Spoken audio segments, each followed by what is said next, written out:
미국과 캐나다는 오랜 시간 경제적으로 긴밀한 관계를 유지해 왔습니다. 하지만 최근 미국 정부가 캐나다 제품에 대한 새로운 관세를 부과하면서 캐나다 경제에 큰 변화가 예상되고 있습니다. 이번 영상에서는 미국의 관세 조치가 캐나다에 어떤 영향을 미치는지 살펴보겠습니다.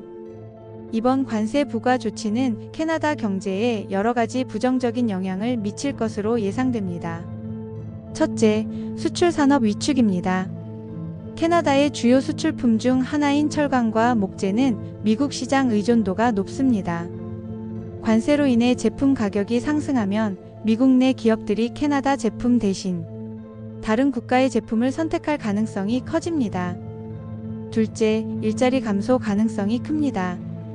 기업의 생산 비용이 증가하면 자연스럽게 경영 부담이 커지고 이에 따라 인력 감축이 불가피할 수 있습니다. 특히 제조업이 주요 산업인 지역에서는 실업률 상승이 현실적인 문제가 될 것입니다. 셋째, 소비자 물가 상승입니다.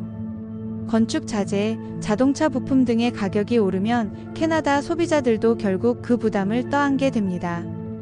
장기적으로 이는 가계 지출 증가와 경제 불안정으로 이어질 수 있습니다.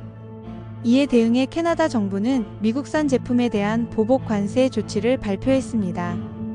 캐나다는 미국산 농산물, 소비재, 자동차 부품 등을 대상으로 맞대응에 나섰습니다. 하지만 보복 관세는 미국과의 무역 갈등을 더욱 심화시킬 위험이 있습니다.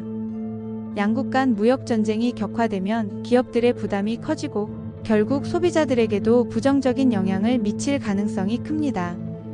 전문가들은 장기적으로 캐나다가 무역 다각화 전략을 추진해야 한다고 조언합니다.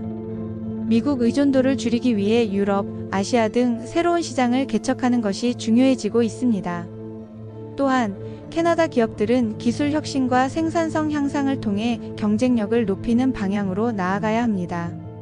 정부 차원에서도 국내 산업 보호를 위한 정책적 지원이 필요할 것입니다. 미국의 관세 부과 조치는 단순한 무역 정책이 아니라 캐나다 경제와 국민들의 생활에 직접적인 영향을 미치는 중요한 문제입니다. 이러한 상황에서 캐나다는 단순한 맞대응이 아니라 장기적인 해결책을 모색해야 합니다. 기업, 정부, 그리고 국민 모두가 변화하는 경제 환경에 대비해야 하는 시점입니다. 여러분은 이번 미국의 관세 조치에 대해 어떻게 생각하시나요?